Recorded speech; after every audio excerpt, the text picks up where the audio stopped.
Au Sénégal, les sages ont tranché. Ils s'opposent au report de la présidentielle. La loi repoussant au 15 décembre le scrutin initialement prévu le 25 février est jugée contraire à la Constitution. Un désaveu pour l'Assemblée nationale qui avait entériné le texte, un désaveu surtout pour le président Macky Sall à l'origine de la décision. L'annonce il y a 3 semaines a plongé le pays, vous le savez, dans une crise politique majeure. Sarah Sacco, vous êtes la correspondante de France 24 à Dakar. Bonsoir Sarah, le report de la présidentielle, ça y est donc invalidé. Exactement, la décision est tombée il y a quelques minutes. Le Conseil s'est réuni aujourd'hui et il a décidé que la loi qui reportait l'élection était contraire à la Constitution. Le Conseil constitutionnel annule également le décret qui annulait la convocation du corps électoral initialement prévu, on le sait, le 25 février. Sur le fond, le Conseil a considéré que le mandat du président de la République ne pouvait faire l'objet de révision, qu'il était de 5 ans et que c'était intangible.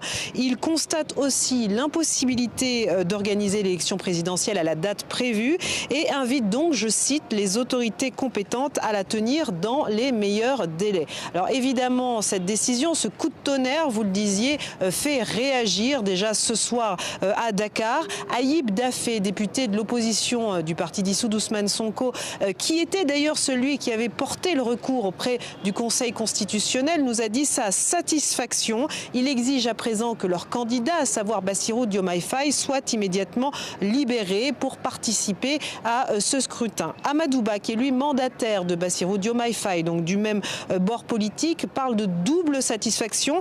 D'abord, dit-il, parce que le Conseil constitutionnel a annulé la loi qui reportait l'élection, mais aussi parce qu'il a annulé le décret qui annulait, désolé, ça peut paraître compliqué, la convocation du corps électoral. Il note aussi que le Conseil constitutionnel n'a pas fixé de nouvelles dates, mais pour lui, l'essentiel est là. Il faut que le président quitte ses fonctions avant le 2 avril. Voilà ce qu'il nous a dit. Côté pouvoir, la garde des Sceaux, Maître Tall Sall, ne souhaite pas commenter une décision du Conseil constitutionnel. Elle ne peut le faire, nous a-t-elle dit. Abdou Mbow, qui est le président du groupe parlementaire de Benno Bokk Yakaar, la majorité présidentielle, lui retient que le Conseil constitutionnel n'a pas fixé de date. Il constate aussi que l'Assemblée nationale, qui est le peuple et donc qui avait la priorité selon la jurisprudence du Conseil constitutionnel, cette fois-ci cela s'est passé différemment puisque le Conseil a choisi d'annuler une loi constitutionnelle, nous a-t-il dit, sans fixer de date.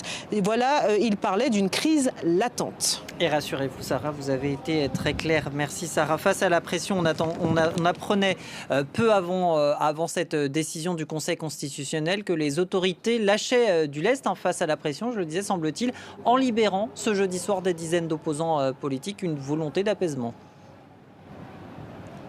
Exactement, au moins 25 à la prison dakaroise de Rebeuss, selon Maître Sarr, qui est un des avocats qui s'occupe de ces dossiers. Alors plusieurs personnalités de la coalition d'opposition, du mouvement de la société civile, Aliou Sané par exemple de Y'en a marre, Niddoff, un rapport qui est très connu ici, et quelques autres noms connus. Donc ils ont été remis en liberté provisoire et en fait c'est sur l'initiative du procureur de la République. Ce sont des gens qui étaient en détention parfois depuis plus d'1 an et qui sont poursuivis pour des faits des actes de nature à compromettre la sécurité publique. Donc voilà, plusieurs autres arrestations sont attendues dans la soirée, nous disait-on, du côté de la prison. Les avocats également s'attendaient à plus de libération de détenus politiques cette semaine, nous ont-ils dit. C'est clairement un acte qui vise à une pacification de l'espace public, comme l'avait mentionné le président lors du dernier Conseil des ministres, lui qui appelle à un dialogue politique à toutes les forces vives de la nation, dialogue pour l'instant rejeté par l'opposition qui demande en préalable la tenue du scrutin à la date initiale. Merci beaucoup Sarah Sacco pour toutes ces précisions depuis Dakar.